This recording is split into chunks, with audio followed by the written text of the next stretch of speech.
Okay, Amber and I had originally decided not to do a 6300 overheating test because we feel it's irrelevant to the performance of this camera.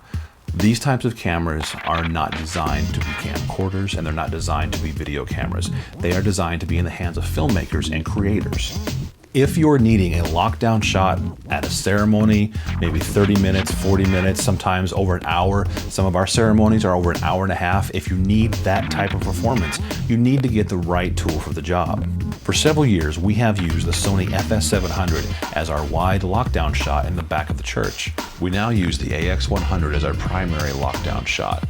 This is a great little camera with a lot of pro features on it, but still a very small form factor, and it fits in our bag very well. Now, one thing I really like about this camera is it has a lot of external controls on it, so you're not constantly digging through menus trying to change your f-stop or your shutter. It's all on the outside, easily accessible. Now, it's not going to give you the dynamic range of, let's say, an A7S II or even the A6300, but it's going to give you a really nice image when you have to have that lockdown shot for the full ceremony in back of the church.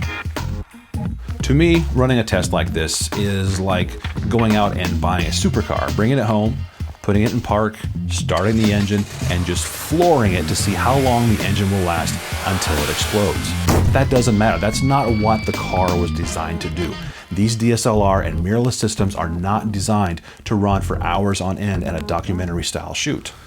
And like I said, we weren't planning on doing this test, but after a lot of messages on Facebook and on YouTube, a lot of people want us to run it just to see what it'll do. Now, we've all seen overheating tests on YouTube already on multiple types of cameras.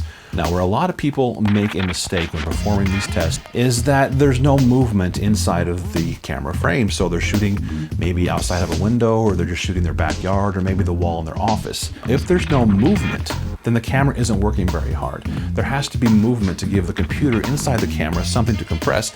Otherwise, it's basically shooting a static image. So we wanted to make sure and incorporate movement in the frame to really push that processor. As you can see, we did not fill the entire frame with motion. The reason for that is there's going to be a lot more motion on a TV show than there is at one of our weddings, so I filled it about halfway. By doing this, it simulates some of the motion that I'll be shooting on a wedding day. My office where I tested it in was 68 degrees, fresh battery, fresh card, and the camera had not been used prior to the test.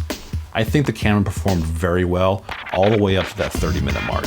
Once it hit the 30-minute mark, it almost immediately shut down. All right, that's our overheating test. I really hope that helps somebody. Thanks a lot, and stay tuned for more content.